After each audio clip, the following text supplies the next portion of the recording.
السلام علیکم ورحمۃ اللہ وبرکاتہ۔ نحمده ونصلي على رسوله الكريم اما بعد۔ الحمد لله نحمده ونستعينه ونستغفره ونؤمن به ونتوكل عليه ونعوذ بالله من شرور أنفسنا ومن سيئات أعمالنا ونعوذ بالله من شرور أنفسنا ومن سيئات أعمالنا من يهده الله فلا مضل له ومن يضلله فلا هادي له ونشهد أن لا إله إلا الله وحده لا شريك له ونشهد أن سيدنا ومولانا محمدا عبده ورسوله صلى الله عليه وعلى آله وأصحابه وبارك وسلم تسليما كثيرا كثيرا. أما بعد فأعوذ بالله من الشيطان الرجيم. بسم الله الرحمن الرحيم. يا أيها الذين آمنوا إن تنصروا الله ينصركم ويثبت أقدامكم. صدق اللہ العظیم. قابل احترام بھائیوں، دوستوں اور بزرگوں، اللہ جل جلالہ امن والو کے یہاں دل کی باتیں دیکھی جاتی ہیں. قرآن میں اللہ نے فرمایا ان یعلم اللہ فی قلوبکم خیرا یؤتکم خیرا. یہ اللہ کا قانون ہے. تمہارے دلوں کو ہم دیکھیں گے، تمہارے دلوں میں خیر ہے تو ہم تمہیں خیر دیں گے. کہاں سے دیں گے یہ مت پوچھو، ہم دیں گے. تو جس کے دل میں خیر ہوتی ہے اللہ تعالیٰ اسے خیر کی طرف لے کر چلتا ہے. اسے علم بھی دیتا ہے، اسے مال بھی دیتا ہے، اسے عزت بھی دیتا ہے. کہ دل میں خیر ہونی چاہیے. اسی لیے فرمایا قلب سلیم اللہ سے مانگو. حضور صلی اللہ علیہ وسلم دعا مانگتے تھے، اللہم انی اسألک قلبا سلیما. قرآن شریف میں الا من اتى اللہ بقلب سلیم اذ جاء ربہ بقلب سلیم. سلامتی والا دل. سلامتی والا دل اسے کہتے ہیں جس دل کے اندر کسی کے بارے میں کوئی حسد نہیں، کوئی کینہ نہیں، کوئی کڑواہٹ نہیں. یہ اللہ کے یہاں بہت پسندیدہ ہے. سلامتی والے دل کی دعا اللہ قبول کرتے ہیں. جس کا دل قلب سلیم ہو تو اس کی دعا اللہ قبول کرتے ہیں، اور جس کی قلب سلیم نہ ہو ان کو اس کی دعا قبول نہیں ہوتی. نہ دعا قبول ہوتی ہے نہ اس کی نماز قبول ہوتی ہے. مولانا یوسف صاحب رحمۃ اللہ علیہ فرماتے تھے کہ اپنے دل کو پاک صاف رکھو. پر دل کو پاک صاف رکھو گے تو اللہ تمہارے دل کی دنیا کی رہبری کرے گا. حضرت علی رضی اللہ تعالیٰ عنہ نے خواب دیکھا حضرت عمر کے زمانے میں. یہ دل کی صفائی کی بات سمجھا رہا ہوں میں. زمانہ تھا حضرت عمر کا اور خواب دیکھ رہے ہیں حضرت علی. حضرت علی رضی اللہ تعالیٰ نے یہ خواب دیکھا کہ گویا کہ حضور صلی اللہ علیہ وسلم نماز پڑھا رہے ہیں فجر کی، اور فجر کی نماز پڑھانے سے آپ جو فارغ ہوئے کہ ایک لڑکی آئی، اس کے ہاتھ میں کھجوریں تھی. وہ کھجوریں جو ہے حضور صلی اللہ علیہ وسلم کے سامنے رکھی اور حضور سے کہا کہ حضرت یہ میں مسلمانوں کے لیے ہدیہ لائی ہوں، آپ قبول فرما لیں. تو حضرت علی فرماتے تھے کہ حضور صلی اللہ علیہ وسلم میں جتنے بھی صحابہ تھے، یہ خواب دیکھ رہے ہیں حضرت علی، جتنے بھی صحابہ تھے ان سب کو ایک ایک کھجوریں دی. میری باری آئی. حضرت علی کہتے ہیں میری باری آئی تو حضور نے مجھے ایک کھجور دی. تو میں نے کہا زد یا رسول اللہ، ایک مجھے اور دیجیے. یعنی میرے دل میں یہ تھا کہ فاطمہ کے لیے ایک اور دیجیے. خواب دیکھ رہے ہیں مجھے ایک اور دو. بس میں نے کہا زد یا رسول اللہ اور اذان ہو گئی، خواب پورا ہو گیا. زمانہ ہے حضرت عمر کا، خواب دیکھ رہے ہیں حضرت علی. اور خواب میں دیکھ رہے ہیں حضور صلی اللہ علیہ وسلم کو کہ حضور کھجوریں تقسیم کر رہے، کھجوریں تقسیم کرتے کرتے حضرت علی کی باری آئی تو حضرت علی کو ایک دی، جب ایک دی تو حضرت علی کے دل میں آیا کہ میں ایک اور مانگوں، ضد یا رسول اللہ، لیکن بس وہ بات پوری ہوئی نہیں، اذان ہو گئی اور لوگ جو ہے جاگ گئے، سب میں بھی جاگ گیا۔ حضرت علی کہتے تھے کہ میں گیا فجر کی نماز پڑھنے حضرت عمر کے پیچھے، وہ امیر المومنین تھے۔ خدا کی شان، جو صورتیں حضور نے خواب میں پڑھی تھی فجر میں، وہی صورتیں حضرت عمر نے پڑھی، اور حضرت عمر نے جہاں سلام پھیرا السلام علیکم ورحمۃ اللہ، السلام علیکم ورحمۃ اللہ، تو جس لڑکی کو میں نے خواب میں دیکھا تھا وہی لڑکی آئی حضرت عمر کے پاس اور کھجوریں لے کر آئی، یہ کھجوریں لائی حضرت، تقسیم کر دیجیے سب کو۔ اب میں خواب میں دیکھ رہا تھا اور خواب کی تعبیر سامنے پوری ہو رہی ہے، وہی لڑکی ہے، وہی صورت پڑھی حضرت عمر نے، اور حضرت عمر نے کہا بھی لائن لگاؤ، جو ایک ایک کھجوریں دینی شروع کی حضرت عمر نے۔ حضرت علی کہتے ہیں میری باری آئی تو مجھے ایک کھجور دی، تو میں نے کہا ضد یا امیر المومنین، ایک اور دیجیے۔ تو حضرت عمر میری طرف دیکھ رہے ہیں اور کہہ رہے حضور نے خواب میں کتنی دی تھی؟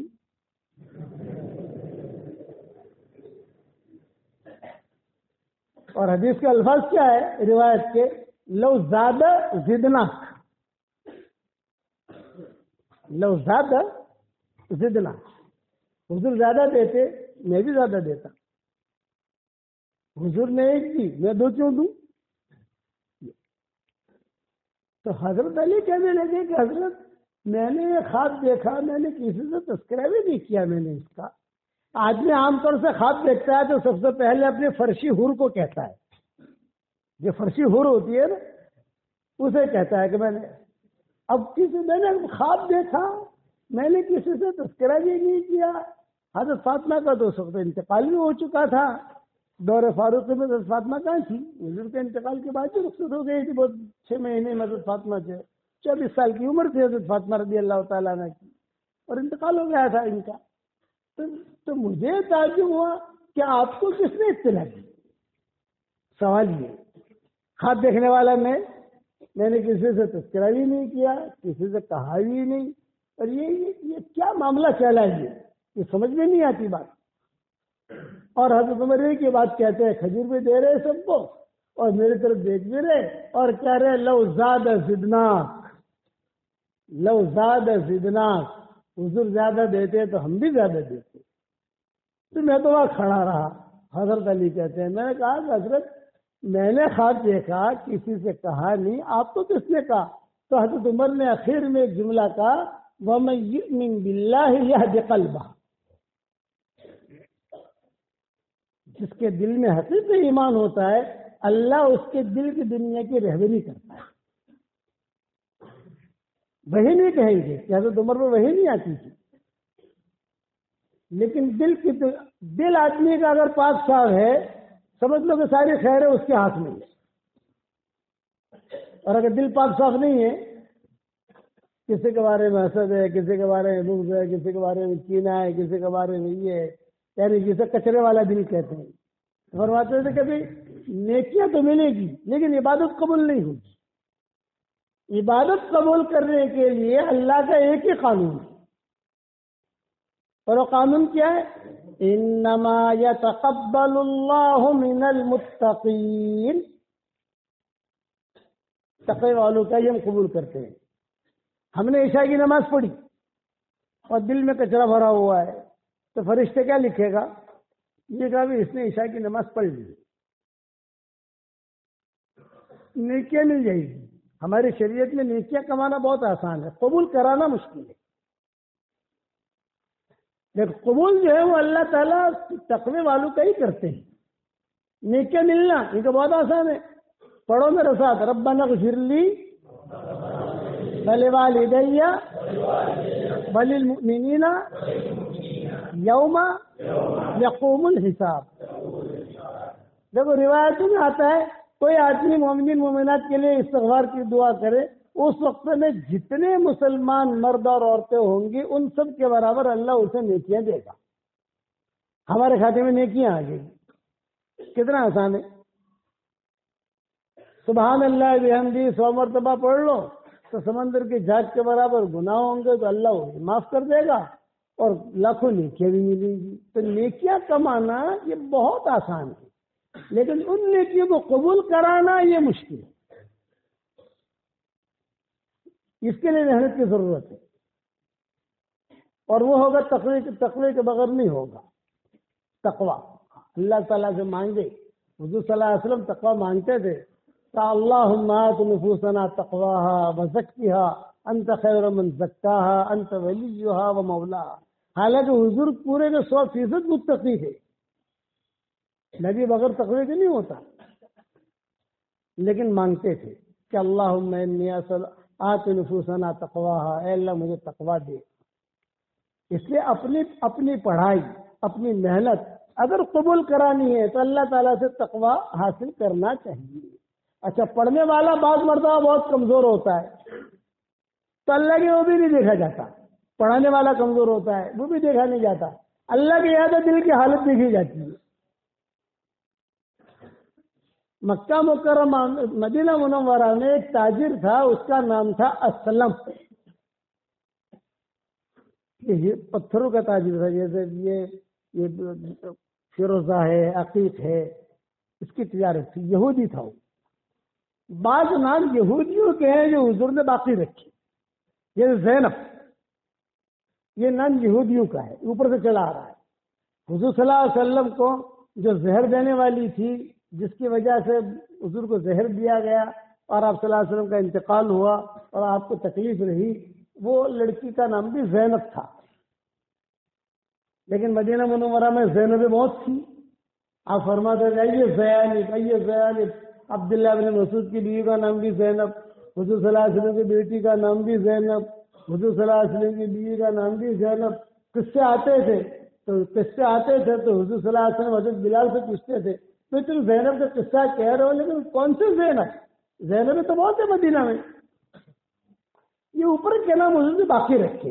اسلم یہ اوپر کا نام حضور نے باقی رکھا، اور بعض نام ایسے تھے کہ حضور صلی اللہ علیہ وسلم نکال لیے کہ نہیں یہ نام مت رکھو. بلکہ آپ نے فرمایا آئندہ سال تک میں زندہ رہا فلاں نام فلاں نام فلاں نام فلاں نام فلاں نام میری امت کو کہوں گا کہ وہ نہ رکھے. آپ کا انتقال ہو گیا. یہ تو روایت کتابوں کے اندر ہے. تو یہ تھا اسلم، بڑا تاجر تھا، یہودی تھا. میں کس پر سنا رہا ہوں یہ قصہ؟ اس پر سنا رہا ہوں کہ قرآن پڑھنے والا، قرآن پڑھانے والا چاہے کمزور ہو لیکن دل میں خیر ہے تو اللہ اس قرآن کے ذریعے سے اس کو اوپر کرے گا. یہ مدینہ منورہ میں چلتا تھا تو خیبر ہوتے ہوئے، شام ہوتے ہوئے، جارڈن ہوتے ہوئے، شام ہوتے ہوئے ایران تک جاتا تھا، اور وہاں سے وہ ہیرے جواہرات یہ لے کر آتا تھا. اللہ نے اس کے ہاتھ میں کچھ ایسی بات رکھی تھی کہ جہاں سے گزرتا، جہاں کھڑا ہو جاتا اس کا مال بک جاتا تھا. یہ اسلم کا گیا ایران تک. اب جب وہاں گیا تو ایک لڑکے کو دیکھا کھڑا ہوا بازار میں، نہ شکل نہ عقل، نہ شکل ہے نہ عقل ہے، کھڑا ہوا ہے. تو اس سے جا کر پوچھا بھی کیوں کھڑا ہے؟ تو اس نے کہا میں غریب ہوں، میرے ماں باپ بھی غریب ہیں اور کھانے کے بڑے مسئلے ہمارے، تو میں یہاں پہ کھڑا ہو جاتا ہوں. کوئی پیسے دے دیتا ہے، کوئی کھجور دے دیتا ہے، کوئی پنیر دے دیتا ہے، کوئی یہ کوئی فروٹ دے دیتا ہے، تو جمع کر کے لے جاتا ہوں. میں بھی کھا لیتا ہوں، میرے ماں باپ بھی کھا لیتے ہیں. غریب تھا اور کمزور، نہ شکل نہ عقل. یہ اس نے اسلم وہاں تھا، کام کر رہا تھا اپنا تجارت میں. تو اس نے کہا کہ میں تجھے میں یثرب لے جاؤں. ہاں بھی یثرب لے جاؤ، بہت اچھا ہے. یثرب تو اس کے لیے فورن کا سفر ہو جائے گا. میرا لوگوں کو شوق ہوتا ہے فورن جانے کا. اب اسے لے کر وہ آیا، اس نے غلام بنا لیا. اس کو سارا مال لے کر پہنچا. سب جگہ سے ہوتے ہوتے مال جو لوگوں نے خریدنا بھی شروع کیا. لوگوں کے سامنے کہتا تھا کہ یہ میرا غلام ہے تم خرید لو، تو شکل بھی نہیں عقل بھی نہیں تو خریدتا بھی نہیں تھا. مدینہ لے آیا اسے. جب مدینہ منورہ لایا اس کو، اس لڑکے کو، تو بازار میں کھڑا کر دیا اور مدینہ والوں نے اعلان کیا اس نے، بھائی میں غلام لایا ہوں ایران سے، تو خریدے گا. مدینہ والے آتے تھے دیکھتے تھے، تو شکل بھی نہیں عقل بھی نہیں، اس کو کیا خریدیں گے، کسی نے خریدا نہیں. تو اس نے سیل لگا لیا. سیل سمجھ رہے ہو نا؟ یہ کہا کہ نہیں جو بھاؤ دینا ہو تو یہ اعلان کیا، جو بھاؤ. مدینہ والوں نے کہا کہ پھر اس نے اعلان کیا فری میں لے لو. تو مدینہ والوں نے کہا کہ اس کو فری میں خریدیں گے تو بھی نقصان ہے. اگر کیوں نقصان ہے بھائی؟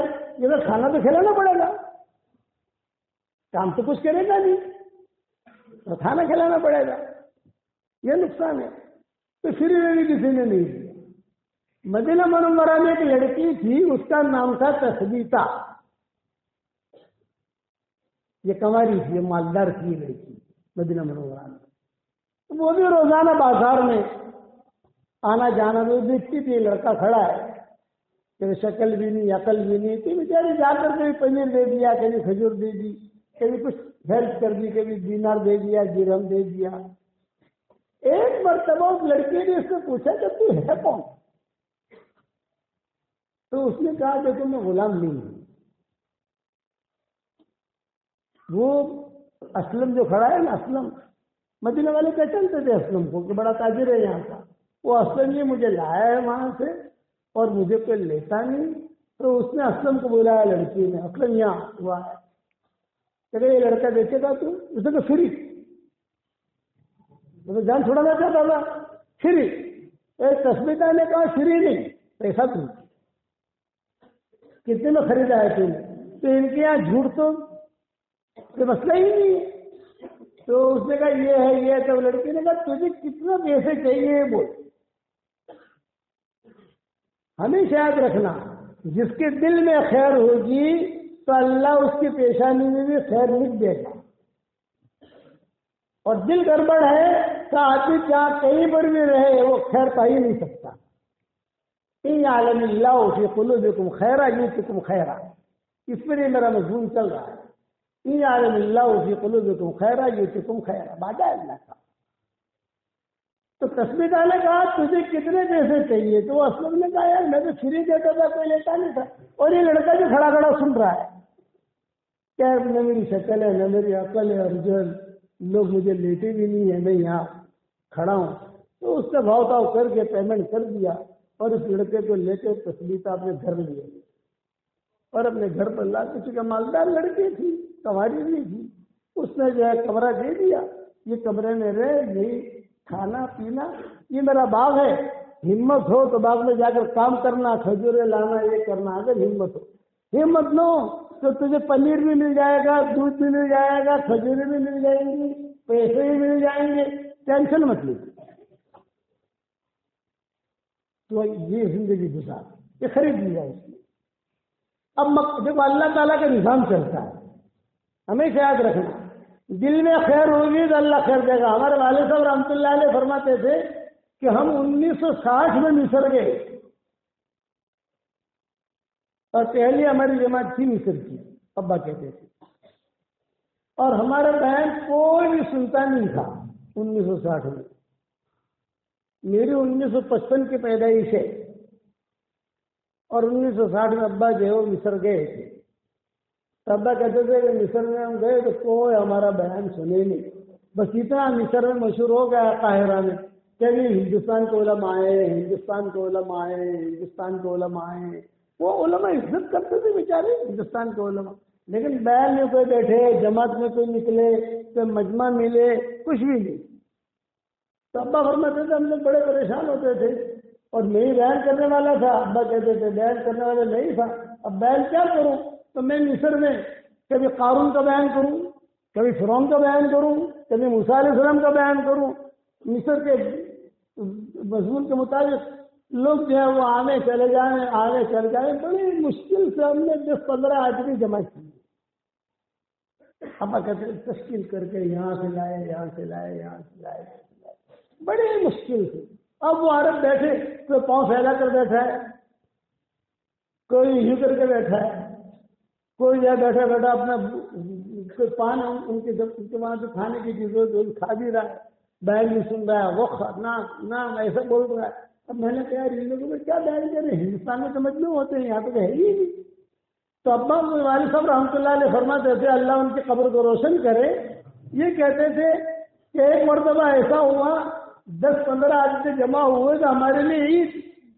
15 آدمی آ گئے، 15 آدمی آج ہمارے بیان میں. اب میں نے بیان شروع کیا، ایک اٹھا، دوسرا اٹھا، تیسرا اٹھا، مسجد خالی. عالم اللہ فی قلوبکم خیرا یؤتکم خیرا، دل میں خیر ہے اللہ خیر دے گا. کہاں سے دے گا یہ کچھ پتا نہیں، کب دے گا یہ بھی پتا نہیں، لیکن ملے گی. ہم تو تمہارے دل کو دیکھتے ہیں بھائی. ابا فرماتے تھے میرے سامنے ایک بڈھا بیٹھا ہوا، سر نیچے کیے ہوئے، بس وہ خالی گردن ہلاتا تھا. سارا مجمع تو چلا گیا، ہماری جماعت تھی 4 آدمی تھی، وہ ہے اور بڑے میاں بیٹھے ہوئے وہ سر ہلا رہے تھے. میرے دل میں بات آئی کہ یار میں کیا کروں. میں کھڑا ہوا بیان کر رہا تھا، والد صاحب رحمۃ اللہ علیہ فرماتے تھے تو کیا کروں. تو میرے دل میں اچانک اعلان ہوا عمر کوئی بات نہیں، ایک آدمی ہے، ایک آدمی کے سامنے بیان کرو، کوئی مسئلہ نہیں. تو میں نے 2 گھنٹہ والد صاحب رحمۃ اللہ علیہ فرماتے تھے کھڑے کھڑے بیان کیا اس کے سامنے، اور وہ سامنے بیٹھا ہوا ہے خالی گردن نہیں لا رہا ہے، بس میری طرف دیکھتا بھی نہیں، مصری تھا. اب ظاہر بات ہے 2 گھنٹہ میں نے بیان کیا، بیان کر کے میں بیٹھا اس کے سامنے تو تشکیل کروں گا نا.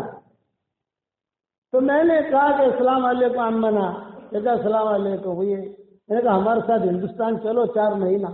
جب میں نے اس سے تشکیل کی بات کی تو اس نے اپنی انگلی سے اشارہ کیا کان کی طرف.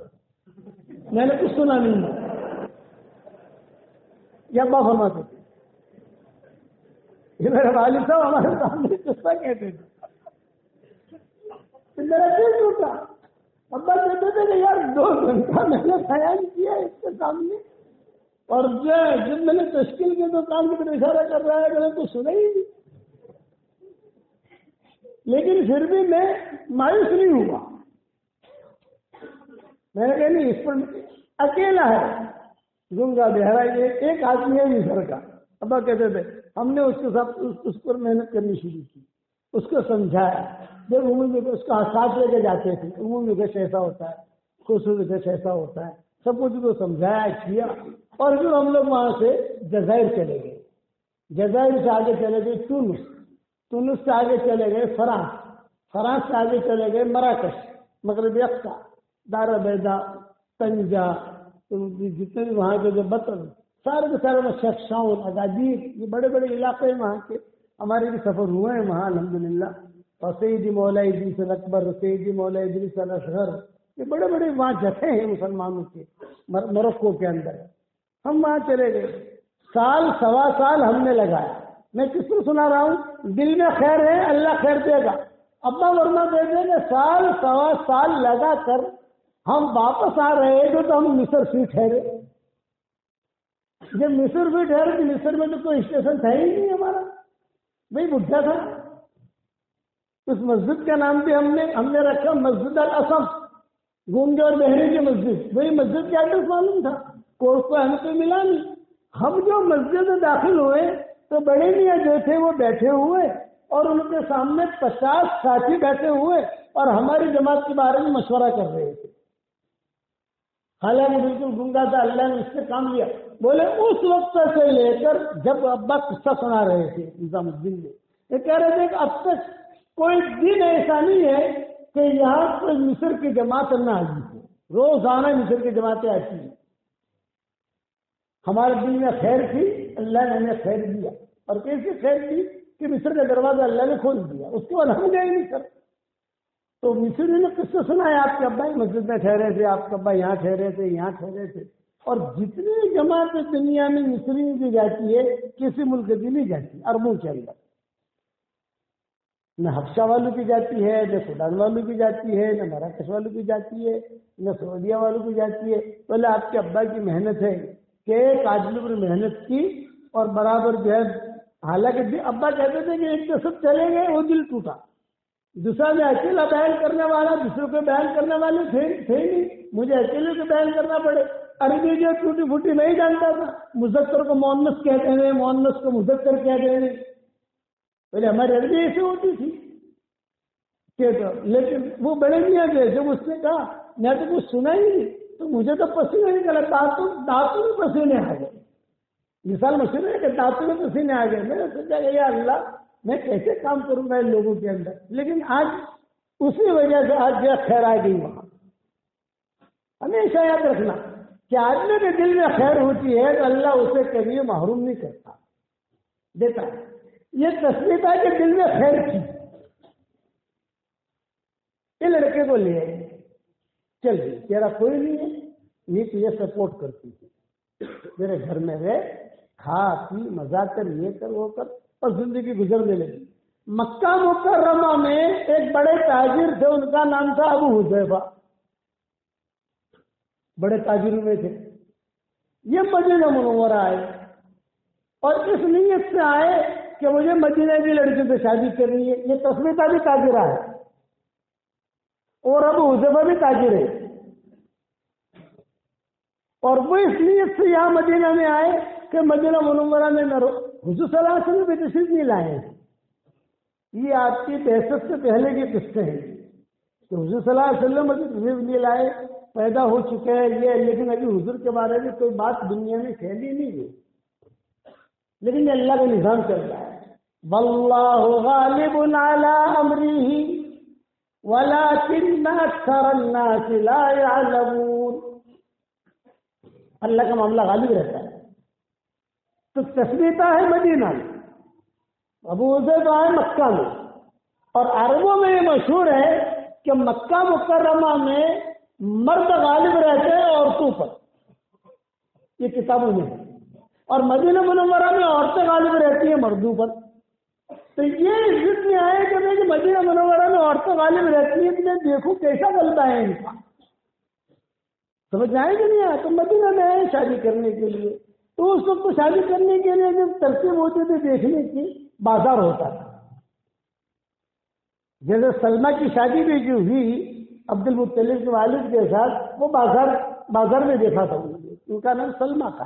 حضور صلی اللہ عبد المطلب کے والدہ کا نام جو ہے سلمہ تھا، ان کا نکاح وہی ہوا ہاشم کا، تو وہ دیکھتے رہتے تھے کہ کون لڑکی آتی ہے کون لڑکی جاتی ہے، تو پوچھتے تھے کہ حل یہ فارغہ، یہ پوچھتے تھے عرب، حل یہ فارغہ، حل یہ فارغہ، فارغہ ہے یعنی کسی کے ساتھ مسئلہ تو نہیں ہے، اس کا شادی تو نہیں ہے اس کی، یہی پوچھا تھا ہاشم نے کہ حل هذه المرأة یہ فارغہ، تو لوگوں نے کہا فارغ ہے یہ، پھر نکاح کا پیغام دیا اور شادی کری انہوں نے وہاں پر، اور نکاح کر کے 10-15 دن ٹھہرے، حمل ٹھہرا، یہ چلے گئے بیت المقدس شام تجارت کے لیے، وہیں انتقال ہو گیا ان کا، ان کے حضور کا سر عبد المطلب کے والد کا، اور یہاں جو ہے عبد المطلب پیدا ہوئے۔ عبد المطلب پیدا ہوئے تو ان کے سر میں سفید بال تھا، پورے مدینہ میں اعلان ہو گیا جا شیبہ جا شیبہ جا شیبہ جا شیبہ، شیبہ آیا، شیبہ شیبہ عبد المطلب صلی اللہ علیہ وسلم لوگوں نے نام کا شیبہ رکھا تھا۔ بوڑھا آیا بوڑھا آیا بوڑھا آیا، دیکھو بال سفید، لوگ دیکھنے آتے تھے۔ بعد میں مکہ والے ڈھونڈنے کے لیے آئے، لڑکا کہاں گیا؟ ارے وہ تو مر گیا وہاں، ارے سنا یہاں شادی کی تھی، ہاں یہ سلمان سے کی تھی، بچہ پیدا ہوا۔ پھر یہ سلمہ کو اور عبد المطلب کو لے کر مکہ گئے، پھر سارے قصے ہوئے جو ہوئے۔ یہ تسمیہ کا بھی ایسا ہی ہوا، ابو حذیفہ آئے وہاں سے دیکھنے کے لیے، ہاں یہ تسمیہ لڑکی اچھی ہے، حل یہ فارغہ، فارغ ہے۔ ماں باپ سے مشورہ کیا، پوچھا یہ آپ کی بیٹی سے میں نکاح کرنا چاہتا ہوں، اس کے پاس بھی مال ہے میرے پاس بھی مال ہے، اس کے پاس بھی بنگلہ ہے یہاں، میرے پاس بھی وہاں بنگلہ ہے، مکان ہے مکہ میں، اور تو نکاح ہو گیا۔ تو جب نکاح ہوا تو تسمیہ میں ایک شرط لگائی، میں کس پر سنا رہا ہوں کہ یعلم اللہ فی قلوبکم خیرا یؤتکم خیرا، تسمیہ نے شرط لگائی کہ میں تمہارے میرا نکاح ہو گیا، تم مجھے لے کر مکہ جاؤ گے، لیکن میں میرے ساتھ یہ لڑکے کو لے کے جاؤں گا، نہ چلے نہ کر، اس کو لے کے چلوں گی جہاں جاؤں گا۔ اس کو لے کے چلو، کوئی بات نہیں۔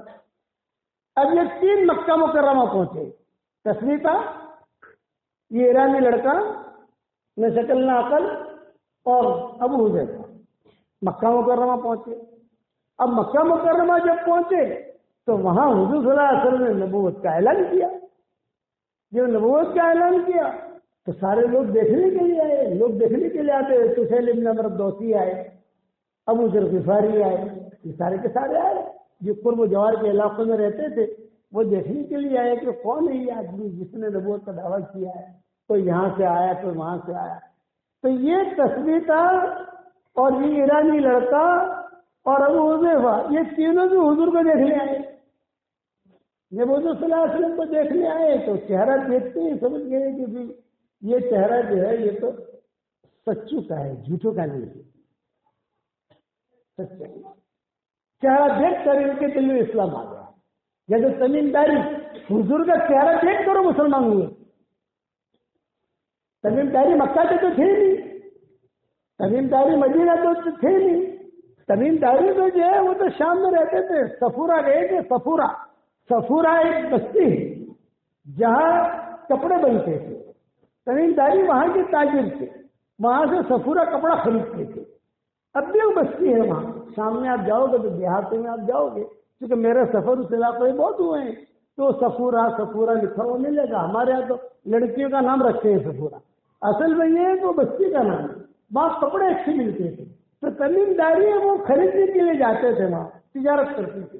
تمیم داری جس کے دل میں خیر ہوتی ہے خیر اسے پکڑ لیتی ہے، اور جس کے دل میں خیر نہیں ہوتی تو خیر کی جگہ پر بھی محروم رہتا ہے۔ ہمارے والد صاحب رحمۃ اللہ علیہ فرماتے تھے کہ جس کے دل میں خیر ہوتی تو خیر ڈھونڈتے ڈھونڈتے اسے پکڑ لی، اور دل میں شر ہے تو مرکز میں رہ کر بھی محروم رہے گا، حرم میں رہ کر بھی محروم، کعبے میں رہ کر بھی محروم۔ ابا یہ کہتے تھے، اور پھر یہ کہتے تھے کہ دین کا کام کرتے کرتے کوئی بگڑ گیا وہ کہیں سدھرے گا نہیں۔ فیکٹری میں ہوائی جہاز بگڑ گیا تو سدھرے گا۔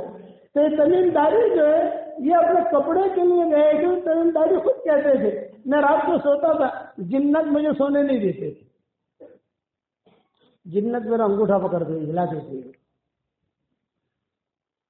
اب میں کھڑا ہو جاتا تھا، جتنا کوئی نہیں پریشان رہتا تھا کہ یار کون پاؤں ملا کے جاتا ہے۔ اور ایک جملہ کہتے تھے مدینہ جا، جنت تشکیل کرتے تھے مدینہ جا۔ اب مجھے پتا ہی نہیں مدینہ کہاں ہے، میں جانتا نہیں، اور کہتے تھے کہ حضور صلی اللہ علیہ وسلم کے ہاتھ میں ہاتھ دے۔ یہ تمیم داری خود اپنا قصہ بیان کرتے تھے۔ میں نے میری کتاب بکھرے موتی میں، کہ میری کتاب کا نام سنا ہوگا بکھرے موتی، اس میں تفصیل سے قصہ نقل کیا ہے۔ اب وہ کہتے تھے کہ میں بڑا پریشان، لیکن دل میں خیر تھی، جیسے تصویر کے دل میں خیر تھی ویسے میرے بھی دل میں خیر تھی۔ میں ڈھونڈتا تھا کہ کہیں نہ کہیں کوئی دنیا میں نہیں کہ ہونے والی ہے، تو میں بہت رات کو مجھے سونے ہی نہیں دینا، جہاں میری آنکھ لگے انگوٹھا پکڑ کے ہلا دے۔ اب میں بڑا پریشان، کیا کروں؟ 2-4 راتوں سے مجھے نیند نہ آئی۔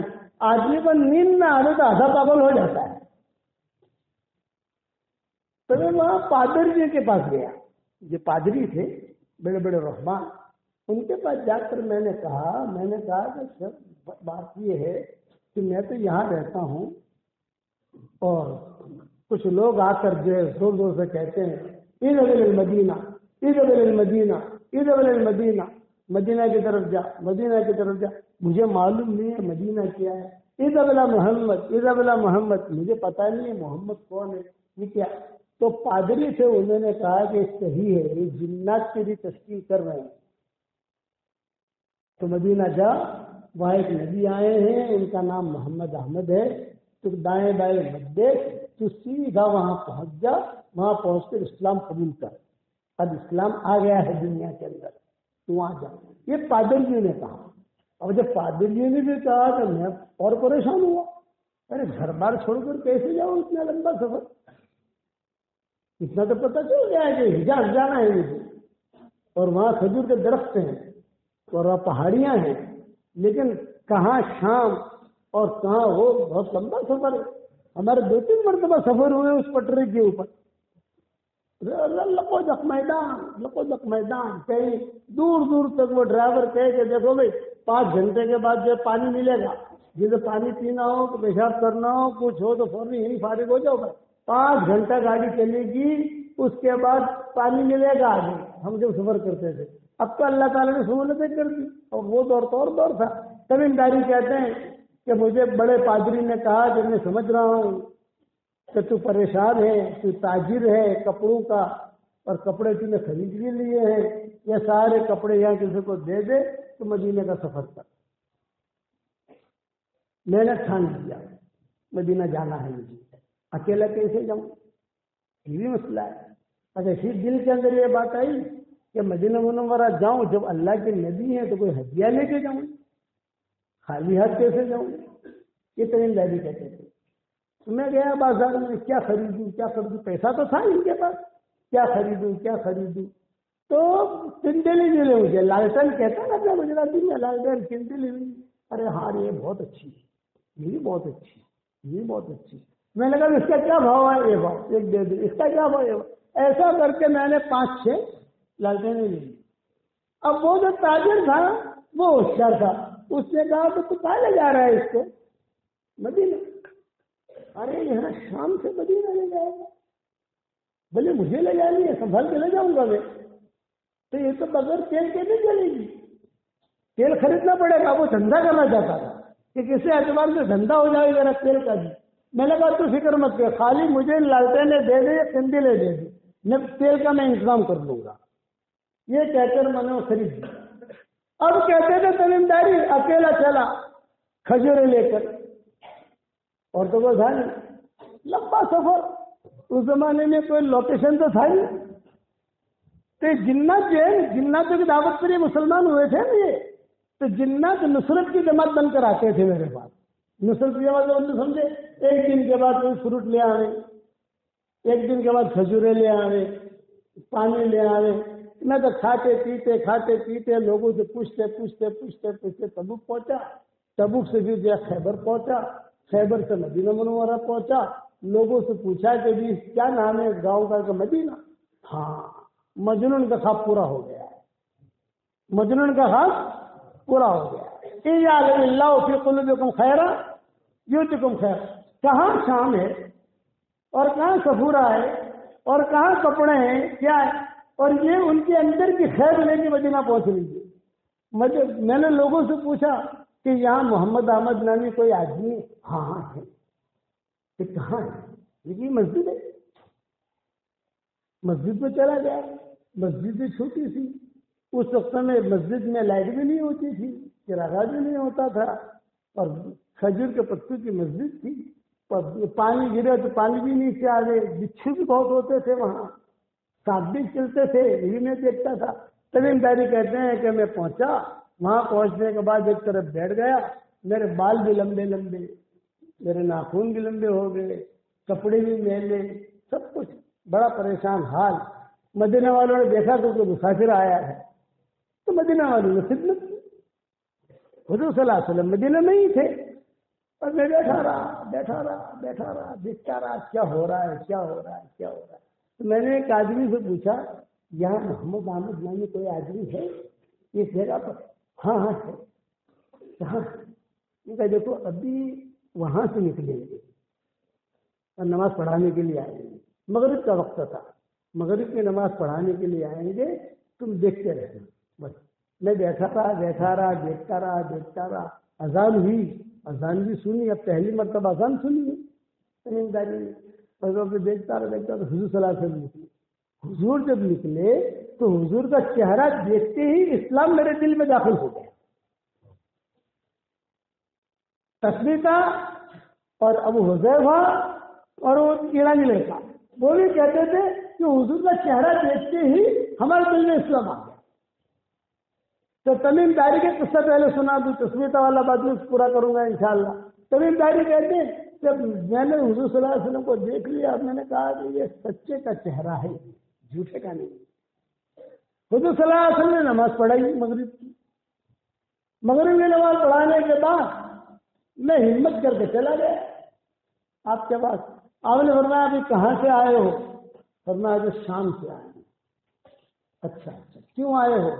یہ کہا جناتوں نے میری تشکیل کی تھی اور کہا تھا کہ مدینہ جاؤ اور آپ کے پاس آؤں، آپ کے پاس آیا ہوں اسلام قبول کرنے کا. آپ نے فرمایا ہاں اللہ مبارک، میں مسلمان ہو گیا. صحابہ جو قریب میں بیٹھے تھے انہوں نے بھی سن لیا کہ جناتوں نے دعوت دی اور یہ آیا ہے. ہو گئی بات. اب تھکا ہارا تھا تو مدینہ والے جو ہے کوئی کھجور لے کر آیا، کوئی دودھ لے کر آیا، کوئی پنیر لے کر آیا، کوئی جو ہے کھجور کا حلوہ لے کر آیا. بھائی مسافر آدمی ہے، میں نے کھایا. اب میں ڈھونڈتا تھا کہیں پانی مجھے ملے تو ذرا کپڑے وپڑے دھو لوں، نہا لوں، لیکن پانی وغیرہ تو ملا نہیں. تو میرے دل میں یہ بات آئی کہ یار یہ ہدیہ لایا ہوں وہاں سے، اب حضور کی خدمت میں پیش کیسے کروں ہدیہ؟ تدبیریں لائے تھے حضور کی خدمت میں دینے کے لیے، تو کیسے کروں سوچتے تھے. پھر اچانک میرے دل میں یہ بات آئی کہ حضور صلی اللہ علیہ وسلم کو تو نہیں دینی ہے، یہ مسجد جو ہے زیادہ حقدار ہے. اس وقت تک مسجد میں چراغا نہیں ہوتا تھا، روشنی نہیں ہوتی تھی، اندھیرے میں لوگ نماز پڑھتے تھے، مغرب بھی اندھیرے میں، عشاء بھی اندھیرے میں، فجر بھی اندھیرے میں. تو یہ میں نے دیکھا کہ اندھیرے میں لوگ نماز پڑھتے ہیں، بچھی بھی ہوتے ہیں، یہ بھی ہوتے ہیں. میں باہر گیا، باہر جا کر تیل خریدا، تیل خرید کر میں نے جو لالٹین میں تیل بھرا اور تیل بھر کر مغرب سے پہلے ایک لالٹین یہاں لٹکا دی، ایک یہاں لٹکا دی، ایک یہاں لٹکا دی. ایک حضور صلی اللہ علیہ وسلم کا ممر جو تھا آپ کا گھر مبارک جہاں تھا ایک وہاں لٹکا دی، ایک کونے میں لٹکا دی. صحابہ دیکھتے رہے، کسی نے مجھے منع کیا نہیں اور میں جو ایک طرف کونے میں جا کے بیٹھ گیا. حضور صلی اللہ علیہ وسلم نکلے مغرب کی نماز پڑھانے، یہ دوسری مغرب تھی. حضور نے دیکھا ایک آدھا شہ جدید تھی مسجد نا، وہ ہماری مسجد میں نہیں کس نے کیا ہے صاحب؟ تمیمداری کہتے تھے تو میں نے کیا ہے. مولانا یوسف صاحب رحمۃ اللہ علیہ فرماتے تھے ایک قصہ سنا کر کہ کبھی کبھی کوئی ساتھی پاک صاف دل والا ہوتا ہے، بغیر مشورے کے بھی کوئی چیز کر لیتا ہے تو اللہ اسے نبھا لیتا ہے. جیسے تمیمداری کے بغیر مشورے کے کیا ہے، کسی نے پوچھا ہی نہ حضور سے پوچھا نہ شورا سے پوچھا، کسی نے پوچھا وہ لگا لیا. تو حضور نے پوچھا کہ یہ سارا کس نے کیا؟ تو بعض صحابہ نے کہا کہتے وہ جنات والا ہے جو کل آیا تھا،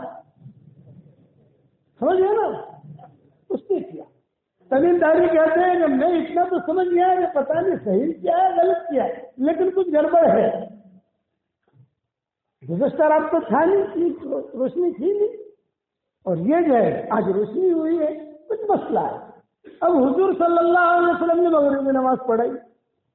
مغرب کی نماز پڑھا کر آپ نے جو ہے اعلان کیا این التمیم. اب جہاں آپ نے کہا این التمیم تو ہمارے تو زمین کے نیچے وضا قطالے الارض بما رحبت، پاؤں چلے کی زمین سے رکھ گئی. مطلب کہ حضور بلا رہے ہیں، سارے مجمع کے سامنے بلا رہے ہیں. تو تمیمداری کہتے تھے کہ میں بہت بھاری قدم کے ساتھ اٹھا. بعض بولتا آدمی کیا حالات ایسے آتے کہ چل نہیں سکتا، وہ دم منگاتا ہے یار کیا کروں. سارے صحابہ مجھے دیکھ رہے تھے اور حضور نے نماز کے بعد سب سے پہلے کہا ہے کہ تمیم. تو میں نے دل میں کہا سچ بات بتا دوں گا جو بھی ہوگی وہ. میں گیا وہاں جاتی جو بیٹھا حضور کے سامنے، سارے صحابہ کی نظریں مجھ پر تھی اور حضور پر تھی، اور حضور صلی اللہ علیہ وسلم کیا سوال کر رہے ہیں اس پر تھی. آپ نے فرمایا کہ تمیم یہ کیا تم نے کیا ہے سارا؟ تو حضرت تمیمداری نے کیا جواب دیا؟ حضرت پہلے میری بات سن لیجیے، یہ میں نے کیا ہے اس میں تو کوئی شک نہیں. اگر یہ ٹھیک ہے تو یہ اللہ کی طرف سے، اور اگر میں نے غلط کیا بغیر مشورے کے کیا، بغیر پوچھے کیا، آپ والی ہیں، آپ متولی ہیں، آپ مالک ہیں اس مسجد کے، بس تم معافی چاہتا ہوں، مجھے معاف کر دیجیے. یہ تمیمداری نے کہا. تو حضور نے فرمایا لا لا لا یا تمیم یہ بات نہیں ہے. تیرے اس کام سے مجھے اتنی خوشی ہوئی کہ اگر تو میری بیٹی ہوتی تو میں تجھے اپنا داماد بنا لیتا. یہ حضور نے کہا سب کے سامنے، بھرے مجمع کے سامنے کا. کتنے بڑی چیزیں نبی کہہ رہا ہے، کتنے حضور خوش ہوئے ہوں گے. تو علماء نے لکھا ہے یہ سب سے پہلے چراغ جلا ہے، دل میں خیر تھی ان کے، اب قیامت تک مسجدیں بنیں گی، چراغ جلیں گے، لالٹینیں جلیں گی، ٹیوب لائٹیں لگیں گی، خیر کے کام ہوں گے، خیر دنیا میں پھیلے گی، سب سے پہلے سبب اللہ زمینداری کو دے گا، وہ ان کے دل کی خیر، وہاں سے چلنا، جنت کی تشکیل کرنا، یہاں آنا، اور اللہ تعالیٰ نے ان کے دل کی خیر کی وجہ سے خیر ان کے حصے میں دے دی، قیامت تک مسجدیں بنے گی۔ اور اگر زمینداری نہ جلاتی اور حضور کے زمانے میں یہ اندھیرا رہتا مسجد میں تو یہ لائٹیں نہیں لگا سکتے تھے، دلیل کیا ہوتی؟ تو حضور نے سب کے سامنے کہا لا لا لا یا تمیم یہ بات نہیں ہے، تیرے اس کام سے مجھے اتنی خوشی ہوئی کہ اگر کوئی میری بیٹیاں ہوتی تو میں تجھے اپنا داماد بنا لیتا۔ جب یہ بات کہی تو نوفل ابن حارث یہ پیچھے بیٹھے، ان کا نام روایت میں آتا ہے نوفل، تو کھڑے ہو گئے، یا رسول اللہ بنا تو نہ بنا سکتے، بنا تو نہ بنا سکتے، ہماری بیٹیاں جو آپ کی بیٹیاں ہیں، میری بیٹی ہے ام مغیرہ، یہ بیوہ ہو گئی ہے، اگر آپ چاہیں کہ اس کے ساتھ نکاح کر دیں۔ آپ نے فرمایا بہت اچھا، تو وہ خسر میاں بھی آ گئے، نوفل بھی آ گئے، حضور بھی آ گئے، تمیم داری پہ دل میاں پہ بیٹھے ہوئے تھے، اور یہاں پر جو حضور صلی اللہ علیہ وسلم نے دونوں کا نکاح کرا دیا۔ اور کتابوں میں لکھا ہے مدینہ منورہ میں بہترین جوڑوں میں یہ جوڑا شمار ہوتا تھا، جو بہترین جوڑے تھے میاں جی کے ان میں یہ جوڑا شمار ہوتا تھا۔ خیر یعلم اللہ فی قلوبکم خیرا یؤتکم خیرا۔ پھر تو تمیم داری کے قصے بہت ہوئے، دجال سے ملاقات اور یہ وہ سب حدیث ہیں، وہ سب جو اس قصے کے بات کی، مجھے تو اتنا سمجھانا ہے یعلم اللہ فی قلوبکم خیرا یؤتکم خیرا، تمہارے دل میں خیر ہوگی تو اللہ تمہیں خیر دے گا، اور اس کا فیصلہ اللہ کے علاوہ کوئی نہیں کر سکتا کہ ہمارے دل میں خیر ہے کہ نہیں۔ وما تفعلوا من خیر یعلمہ اللہ، وما تفعلوا من خیر فإن اللہ به علیم، جو تمہارے دل میں اللہ جانتا ہے۔ تو بھائی تسلیح کا اور وہ ایرانی لڑکا اور وہ ابو حذیفہ یہ تینوں کے تینوں حضور کے پاس گئے، حضور کے پاس جاتی گئے، دیکھ لیا، یہ کہتے تھے کہ حضور کا چہرہ دیکھتے تھے اسلام ہمارے دل میں داخل ہو گیا، تینوں مسلمان ہو گئے، رضی اللہ تعالیٰ عنہ بن گئے۔ اب حضور پر حالات آئے، پھر حضور صلی اللہ علیہ وسلم نے ہجرت کی، ہجرت کر کے پھر جو ہے حضور صلی اللہ علیہ وسلم مدینہ منورہ پہنچے، ان لوگوں نے بھی ہجرت کی، یہی مدینہ منورہ پہنچے، حضرت سودا بھی پہنچ گئی، حضرت عائشہ بھی پہنچ گئی، اور مدینہ منورہ کا سارا جو ہے ماشاءاللہ نظام قابو میں آنے لگا۔ تو ایک مرتبہ حضرت عائشہ کی باری تھی تو حضور صلی اللہ علیہ وسلم نے کہا اویس، باری حضرت عائشہ کی، تو ظاہری بات ہے کہ جب باری حضرت عائشہ کی تھی تو حضور حضرت عائشہ کے گھر میں تھے، رات کو سونے کا وقت ہو گیا، تو آپ نے فرمایا اویس ہماری شریعت میں بیوی کا پیار والا نام رکھنا یہ سنت ہے لیکن دھمال والا نہیں۔ حضرت عائشہ کا نام عائشہ تھا، حضور پیار میں کہتے تھے عائش، حمیرہ، عفیفہ، صدیقہ، یہ پیار والے نام تھے۔ تو حضور نے فرمایا حضور بیٹھے بیٹھے آواز دے رہے اور حضرت عائشہ آ نہیں رہی ہے، یہ جملے پہنچے ماؤں تک بھی، قریب قریب کمرے تھے سب کے، تو سب ڈھونڈنے کے لیے نکلے عائشہ کہاں ہے، عائشہ کہاں ہے، صدیق اکبر نکلے، وہ نکلے، وہ نکلے، حضرت فاطمہ نکلی، وہ نکلے، لیکن تو عائشہ کی دکھائی نہیں دی، بڑی پریشانی الجھن ہوئی کہ گئی کہاں، حضور بلا رہے ہیں اور کہاں گئی۔ خیر حضور صلی اللہ علیہ وسلم تو بیٹھے ہوئے ہیں، تھوڑے دیر ہوئی تو کھٹ کھٹ کی آواز آئی چل گئی مسجد نبوی کی،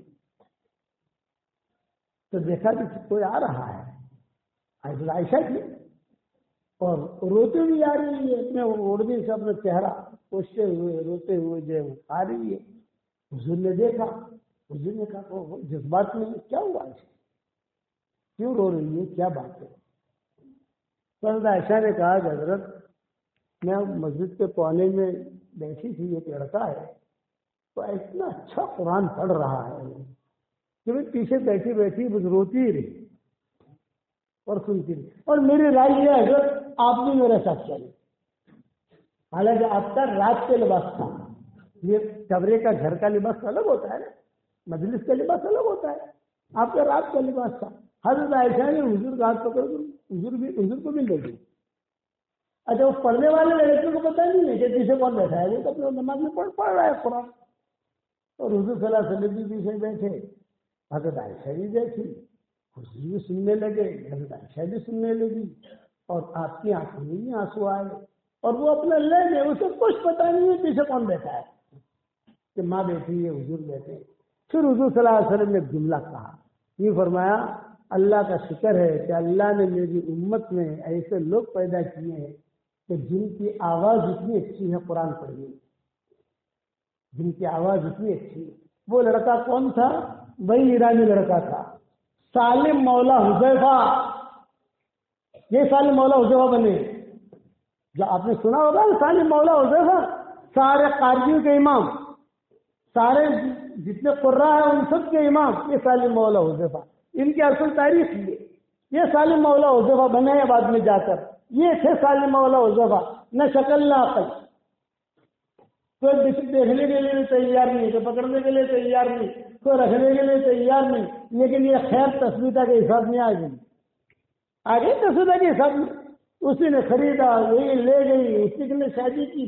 اب سالم مولا حذیفہ اسی لیے کہتے ہیں ان کو. یہ تھے سالم مولا حذیفہ, جب بعد میں جا کر سالم مولا حذیفہ بنے. حضرت عمر جب شہید ہوئے ہیں تو لوگوں نے پوچھا کہ حضرت آپ کی کیا رائے ہے, کیا کرنا چاہیے, شورا بنانے, امیر بنانے. ایک تاریخ کی کتابوں میں حضرت عمر نے کہا سنو, آج اگر سالم مولا حذیفہ زندہ ہوتے میں ان کو امیر بنا دیتا. اتنا اعتماد تھا سالم مولا حذیفہ. لیکن وہ سب زندہ نہیں, شہید ہو گئے تھے. صدیق اکبر کی حیاتی میں وہ شہید ہو گئے تھے. یہ مسلمہ کذاب کا سب سارا جھنکٹا چلا. مسلمہ کذاب, سجا نامی عورت, مسلمہ کذاب نے جھوٹی نبوت کا دعویٰ کیا تو عورتوں نے کہا جو عورتوں میں بھی نبی ہونا چاہیے, تو سجا نامی ایک عورت کھڑی ہو گئی, اس نے نبوت کا دعویٰ کیا. تو مردوں میں نبی کون جھوٹا, یہ کہ سال وہ مسلمہ کذاب. عورتوں میں جھوٹی نبی کون, یہ کہ سجا. اب جو ہے عورتیں عورتوں کے ساتھ اور مرد جو ہے یہاں, تو ساتھ یہ مسلمہ کذاب اور سجا دونوں ملے. یہ کہا یار آدھے ہڈیے تیرے پاس آتے ہیں, آدھے ہڈیے میرے پاس آتے ہیں, کچھ ایسا کام کریں کہ سارے ہڈیے اپن دونوں کے پاس آ گئے. تو کیا کریں, یہ آپس میں شادی کر لیں گے. تو مسلمہ کذاب نے کہا آپس میں شادی کریں گے. تب وکیل کون, گواہ کون, یہ تو وکیل اللہ, گواہ اللہ. تو مہر یہ تو ہمیں جو نبی مانے تو اس کی فجر کی اور عشاء کی نماز ماں, ایسا نہیں کہا ہوا ان کا.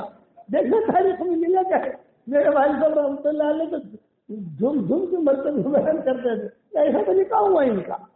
پھر وہ تو اللہ غریب رحمت کرے صدیق اکبر کو, انہوں نے فتنہ ختم کیا. سجا نے بھی عورت بھی ماری گئی, یہ بھی مارا گیا, مارا گیا. اس کو مارنے میں سالم مولا حذیفہ تھے. مسلمہ کذاب کو جیسے وحشی نے مارا, اس نے مارا, وہ غزوے کے اندر یہ شہید ہوئے سالم مولا حذیفہ. لیکن بنے کتنے اونچے اور کتنے خیر آ گئی تصویروں کے حساب میں. آج جتنے قاری ہیں ان کے پیچھے پیچھے چلتے یا چلتے سالم مولا حذیفہ, سالم مولا حذیفہ.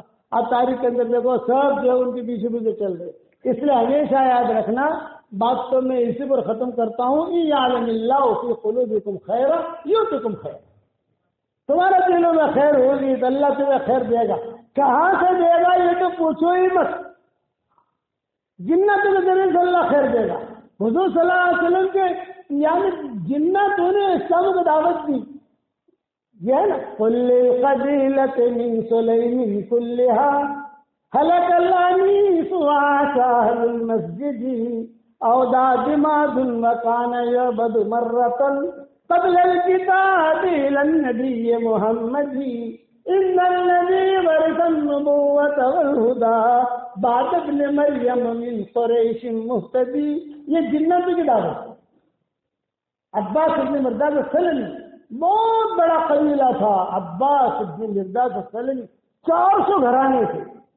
قبیلے بنی سلیم, ہمارا وہاں بیان بھی ہوتا ہے. جب مکہ مکرمہ جاتے ہیں تو عرب لوگ ہمیں وہاں لے جاتے ہیں. قبیلے بنی سلیم انہیں اسے کہتے ہیں.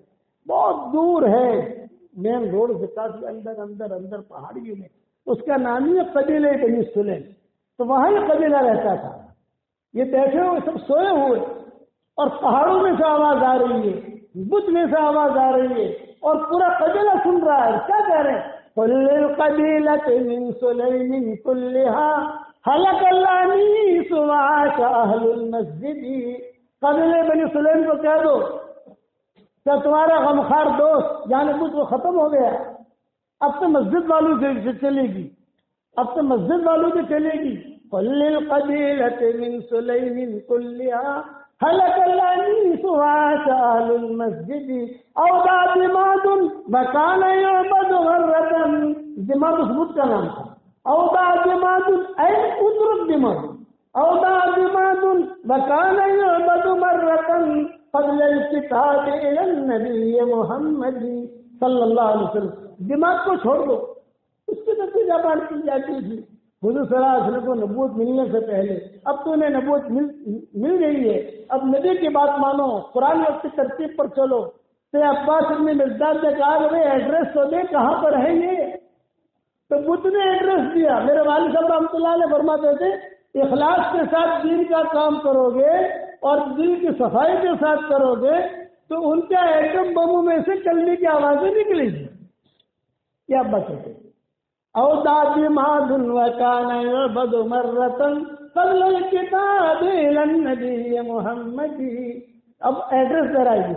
ان الذي ورث النبوة والهدى ان الذي ورث النبوة والهدى بعد ابن مريم من قریش مهتدی. جسے نبوت ملی ہے, ہدایت ملی ہے, عیسیٰ ابن مریم کے بعد آئے قریش میں. قریش ما کانوا الا فی مکہ, اور اس مکہ میں رہتے تھے. یہ سارا کا سارا قبیلہ وہاں گیا اور وہاں جا کر لوگوں سے پوچھا یا محمد احمد نامی کوئی آدمی ہے؟ کہاں ہے, کہاں ہے؟ وہ ان کا گھر ہے.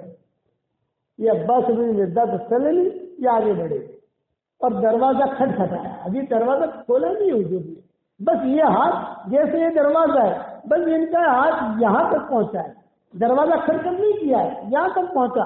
ففتح الباب. حضور صلی اللہ علیہ وسلم نے دروازہ کھولا اور آپ نے کہا انت عباس ابن مرداد السلمی, کیا تو عباس ابن مرداد السلمی ہے؟ یہ فرمایا ہاں میں عباس ابن مرداد السلمی ہوں. تو کہا تمہارے ساتھ جو قصہ ہوا ہے بت کا دماغ کا, وہ قصہ میں بیان کروں یا تم بیان کرتے ہو؟ کہ قصہ تو سلمی میں بیان کروں یا تم بیان کرتے ہو؟ تو عباس ابن مرداد نے کہا کہ آپ کو کس نے بیان کیا؟ یہ اللہ اکبر ہے, اللہ نے مجھے خبر دی. اس پر یہ قبیلہ مسلمان ہوا. کل القبیلۃ من سلیم کلھا ہلک الانیس وعاش اہل المسجد اوضع دماد وكان يعبد مرة قبل الكتاب الى النبي محمد ان الذي ورث النبوة والهدى بعد ابن مريم من قریش مهتدی. کہتے تو عباس بن مرداد السلمی مہینوں ہمیں لگے ہیں قبیلے بنی سلیم سے لے کر حضور تک پہنچنے کے لیے, لیکن جہاں رات کو ہم سوتے تھے تو پہاڑیوں کے اندر سے یہ آوازیں آتی, جہاں رات میں کسی کا پڑاؤ ڈالتے تھے درختوں کے اندر سے یہ آوازیں آتی تھی.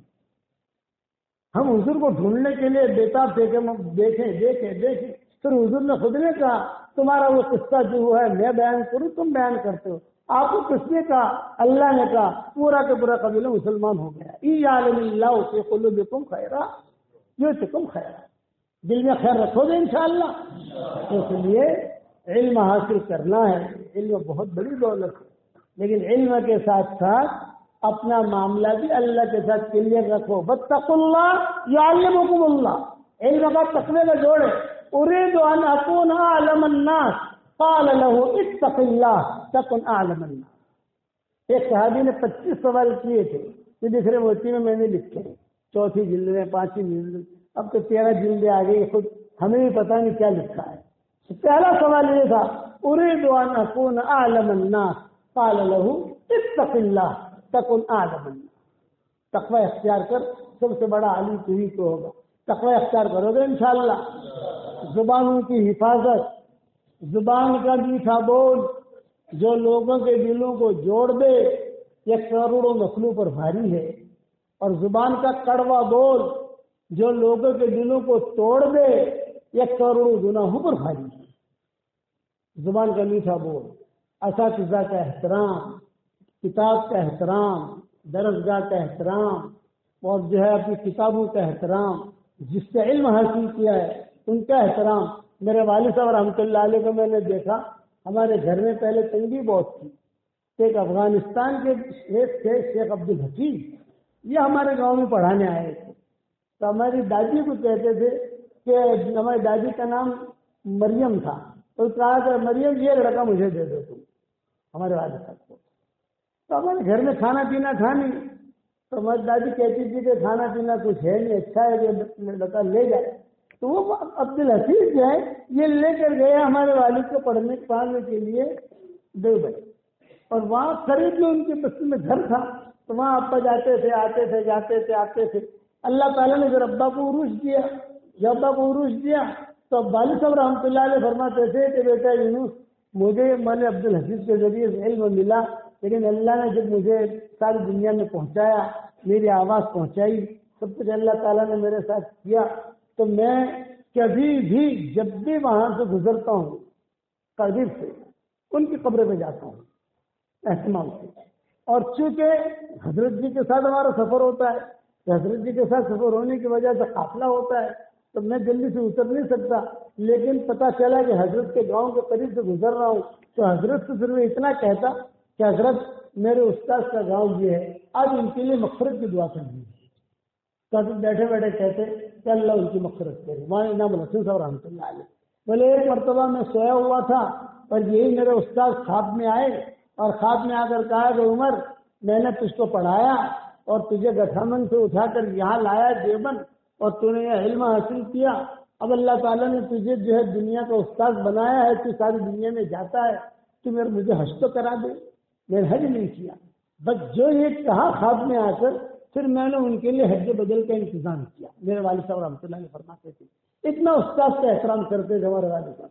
ان کے خاندان میں سے کوئی آدمی اگر نظام الدین میں آتا اور ابا کو پتا چلتا کہ حضرت مولانا عبدالحفیظ صاحب کا بیٹا آیا ہے، یا ان کی بیٹی کا بیٹا آیا ہے، یا ان کا پوتا آیا ہے، یا یہ آیا ہے وہاں سے کھڑا افغان وہاں سے کرے گے، علاقے وہاں سے کرے گے دیوبند کے، تو میں اہتمام سے ڈھونڈواتا تھا ان کو، اور ڈھونڈوا کر میرے کمرے میں لاتا تھا، سب کی خیر خبر اور سب کے لیے مٹھائیاں بھیجتا۔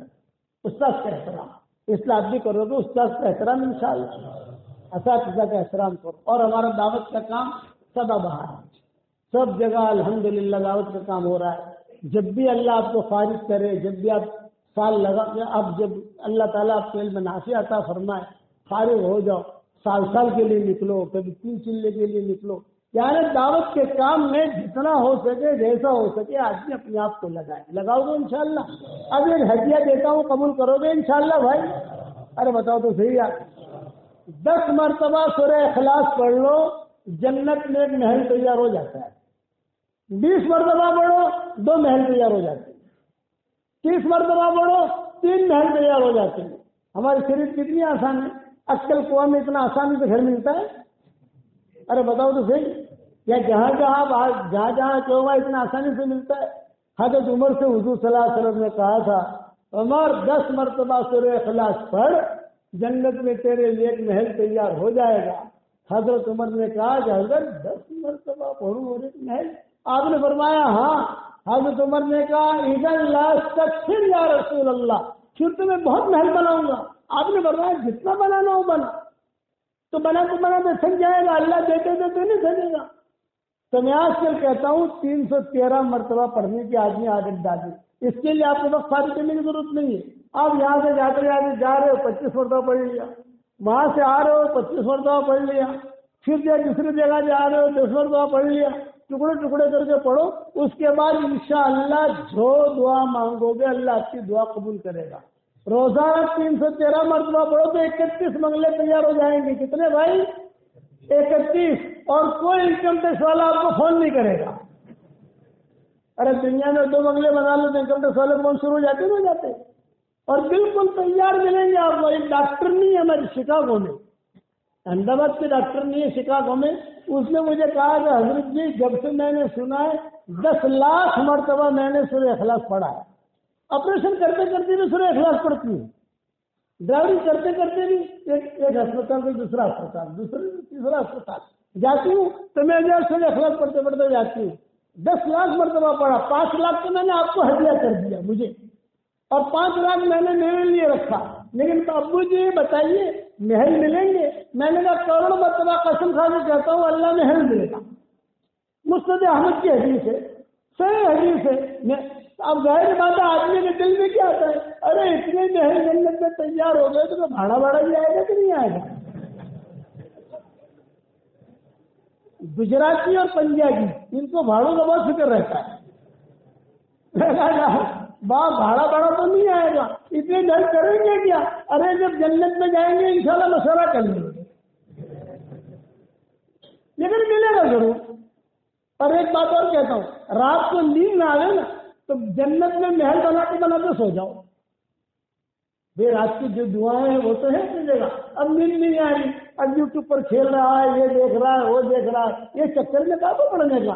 اپنے کو جو ہے اپنے محل بناتے سو جانے کا، محل بھی بن جائے گا اور نیند بھی آ جائے گی. اور دوسری بات کہتا ہوں، جو اللہ جنت میں بنگلہ دے سکتا ہے وہ اللہ عقل کنواں میں بھی دے سکتا ہے کہ نہیں دے سکتا؟ تمہیں کیسا اتنے بنگلے تو وہاں ہے ہی پکے، پراپرٹی اپنی وہاں ہے. دنیا میں پراپرٹیاں بنانی ہے، جنت میں پراپرٹی بناؤ تو کچھ پراپرٹی اللہ وہاں سے اتار کر آگے دے دے گا. 2-4 بنگلے اللہ یہاں بھیج دے گا.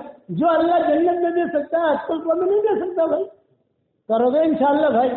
اور آخری بات اتنی، جو مجھے اپنی دعاؤں میں یاد رکھتا ہے میں ہمیشہ اس کے لیے دعا کرتا ہوں. اگر آپ میرے لیے دعا کرو گے تو انشاءاللہ میری دعا میں پارٹنر رہو گے انشاءاللہ. ٹھیک ہے؟